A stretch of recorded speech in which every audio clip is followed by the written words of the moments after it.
Shalom, Kol Halal Yahweh Bashim Awashai Bahashim Rakak Radash. Double honors unto the apostles and the elders. Salutations to all my fellow laborers doing this work in truth and sincerity, risking their lives and their freedom to do so now more so than ever. To the scattered elect that are scattered around the four corners of the earth that be like unto the speckled bird, the Israelite foreigners.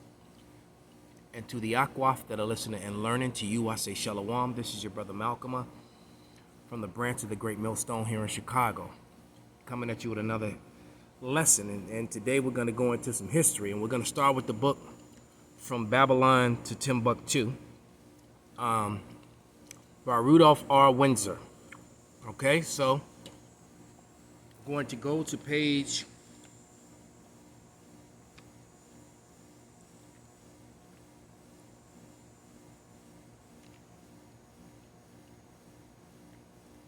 18, which is chapter 2, and it's called, and it reads, The Origin of the White Race. All right, and we know that there's no such thing as white people. So I believe that I'm going to name this particular video to set the record straight. All right, because I don't know if Rudolph R. Windsor, he was a great historian, and he did a great work with this book. And this book has contributed a lot to the truth. It really has, because of the archaeological evidence and proofs that he does bring. But there's a confusion in this book, and it's information like this which leads a lot of unlearned people to believe that Japeth is the so-called white man, or that there are two sets of white people. All right, because among the Jewish or the people who follow Judaism and that whole sort of thing, you have Jewish people pointing at their finger at Edomite Christians, referring to them as the Edomites, and then you have the Edomite Christians, especially those of the white power type groups, the KKK, Aryan, white superiority garbage. They point the fingers at the fake Jews and say that they're the Edomites, when in fact, according to their scholars, who is Esau Edom, they indeed, all so-called white people, are of outside of the ones who are speckled birds. Speckled birds meaning that they're of another seed, or more so that they're Israelite, because their lineage goes back to Abraham, Isaac, and Jacob, and that's a fact that a lot of Israelites do not want to come to grips with. That among the Edomites there are a lot of Israelites. Just like among Israel, there are a lot of Edomite tares, because Edom laid his seed among Jacob. The whole parable of the wheat and the tares explains that, in the Holy Scriptures. Yahushua explains that himself. All right, but let's read what he has written in this book. Let me see if I can get this to raise up a little bit and read it through the lens. And it's kind of hard to see because of the glare, so Salakia. There it goes. It says, the origin of the white race, Shemites, Hamites, and Japhites, and not Caucasoid, Mongoloid, or Negroid. The latter category is a modern anthropological classification that we will deal with more thoroughly later. So basically, the whole Caucasoid, Mongoloid, and Negroid was Esau's attempt to attach his pseudoscience. Let's grab that. Let's get that scripture. I believe that's 1st or 2nd Timothy 6 and 20. So let's go get it.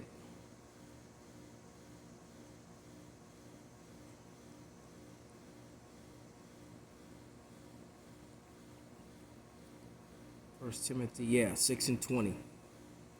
And it reads, O Timothy, keep that which is committed to thy trust, avoiding profane and vain babblings and oppositions of science falsely so called. So they use a false pseudoscience, or false science, which is connected to white superiority. And they've taught that in their universities and their schools for hundreds of years now. That came about in the late 1600s and really flourished in the 1700s. When they came up with that category white in 1681, and what happened in Virginia. and you could check out the research of Dr. Jacqueline Badalora, Dr. Robin D'Angelo, and the historian Theodore Allen to go further into that information. But that's pretty much factual information for anyone who wants to try and argue it. It's documented now that that it was in Virginia in 1681 when that label white got placed upon a group of humanity, which is the Edomites. So they hid behind that title white, and they've been hiding behind it ever since.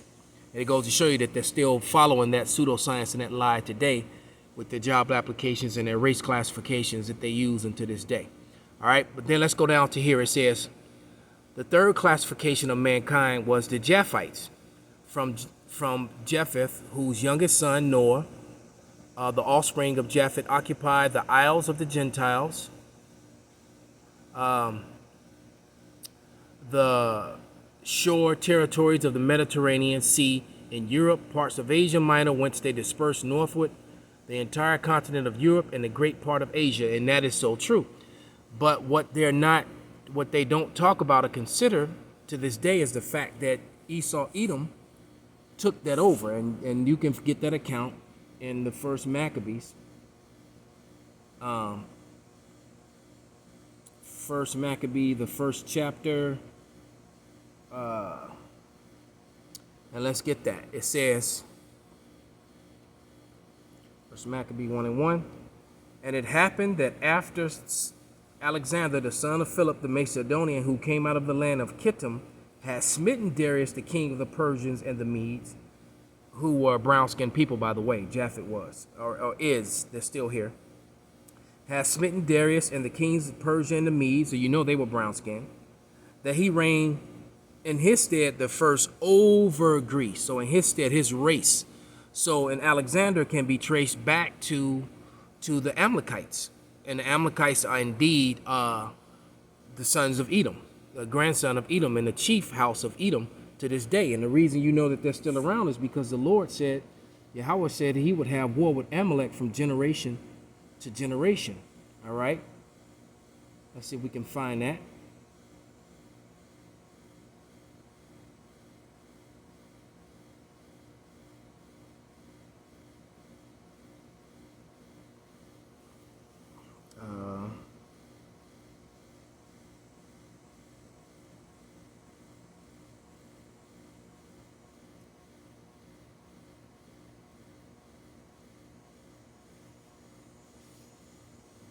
Oops.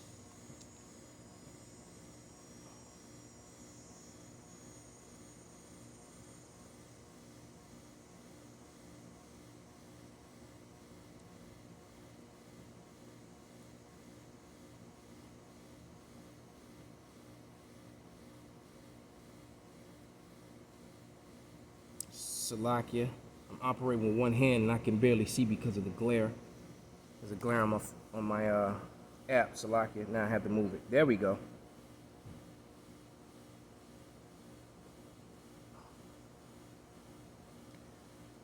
Okay, there. This is Exodus 17 and 16. It says, for he said, because Yahweh hath sworn that Yahweh will have war with Amalek from generation to generation. And then, you know, you got the scripture in Ecclesiastes that said there is no end to none of the people. So Amalek is still here. And the earth was given into the hand of the wicked, so they're still ruling. All right, so let's go a little bit further.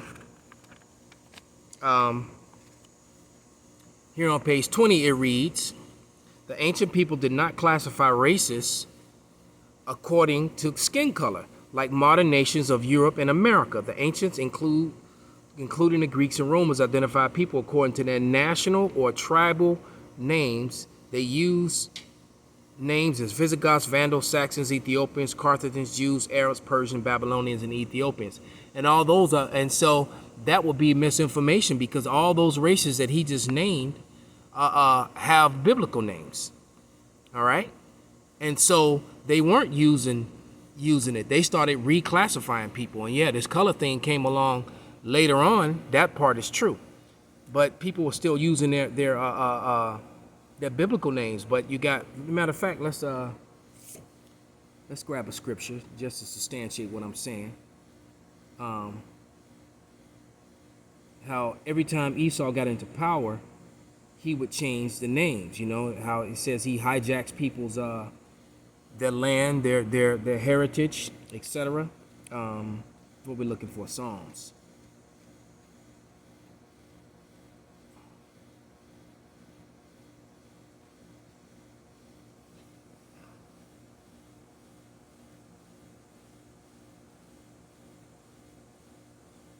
'49.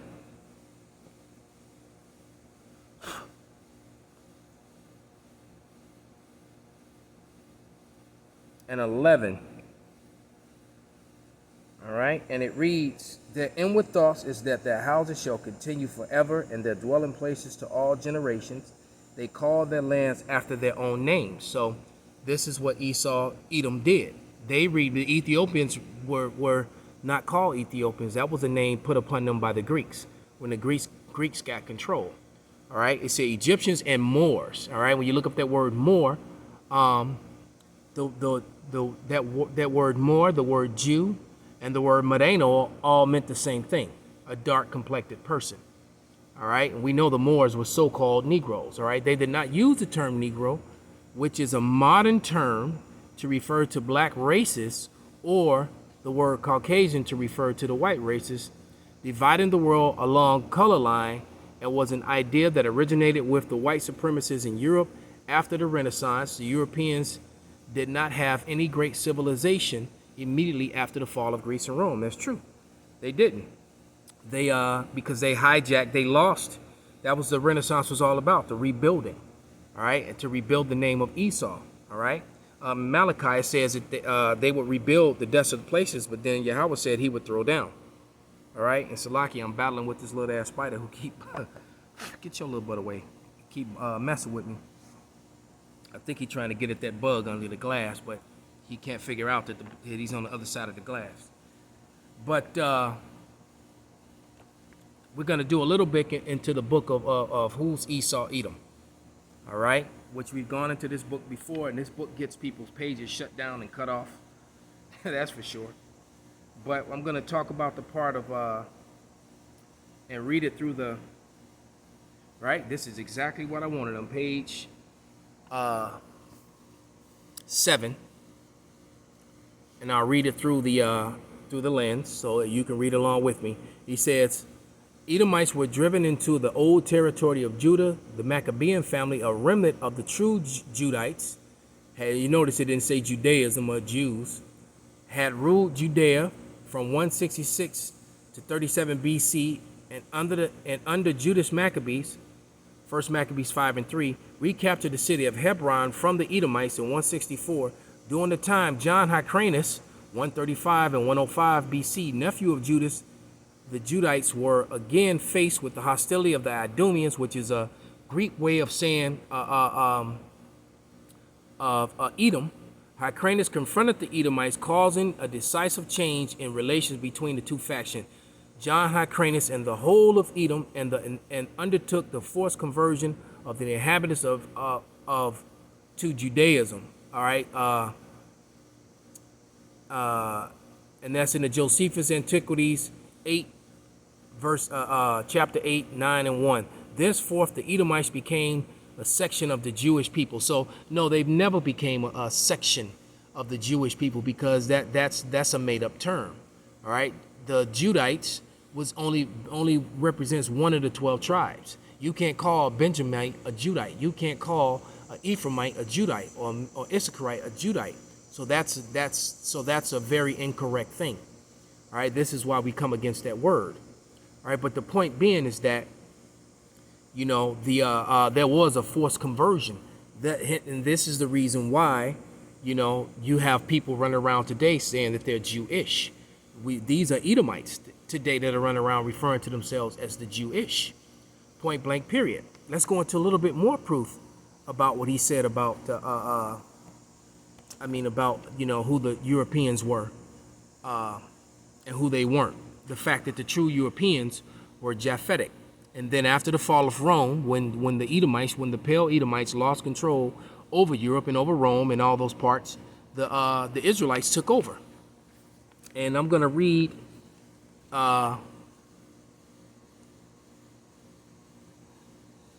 This page here, and maybe just a couple of the things on this page. You know, I don't really need to go through this book, but this is the book, the Negro Question, Part 4, The Missing Link, by Lee Cummings, and it's showing you the Irish and the Britons, you know, who they really were, the Scots, before the Edomites took them over. And they do have the history of Oliver Cromwell and his brother, and how they were killing and driving out the real Israelites out of Ireland, Scotland, and Spain. As a matter of fact, I'm looking at the image of rastaliver.com. That's where you can find this. But it's just the son of King Charles I, and whose nickname was Black Boy. All right. I don't know of any so-called white man, and I've seen the statues of him too, how they chipped off the noses and the lips, how wide his nose was, and how thick his lips was. All right. But it reads, the son of King Charles I, whose nickname was Black Boy, he was the king of England, Wales, France, Scotland, Hibernia, Spain, and Ireland. All right, and there you go, man. So, and then Oliver Cromwell was, matter of fact, here's a picture when they're showing you the beheading of Charles. All right, image of Scottish King Charles I from Patrick Little Oliver Cromwell in perspective. The beheading of Charles I from the solemn lineage covenant. So, you know, you can see those images right there. Those were clearly so-called black people, and they beheaded Charles, man. All right. And this is why I love these old books and these books like this, because they give you references of other books and where information comes from. Both those books on the table do that as well. It says, I suggest you read one of these two books to get a better feel for what happened to the Irish, Scots, and Brits during the terror of Oliver Cromwell. All right. And I even got some scriptures there. Oh yeah, matter of fact, let's get one of those. Let's get that Isaiah 25:7. Because then all of a sudden, you know, you have these Edomites running around today calling themselves Irish and Brits and Scottish and all that, and they're not. They're Edomites, man. That was Isaiah 25:7. And it reads, and he will destroy in this mountain the face of the covering cast over all people, and the veil that is spread over all nations. So the Lord, you know, Yahweh through his men, the men of the Lord, through the power of Yahweh by Shemai Shai, have you know, brought that information out, man. That veil has been removed through the mouth of his prophets, man, revealing this information. Because you can go and look this stuff up. What we're saying is absolutely true and correct. All right, absolutely true and correct, man. Hey, the scripture said that. Matter of fact, let's grab Lamentation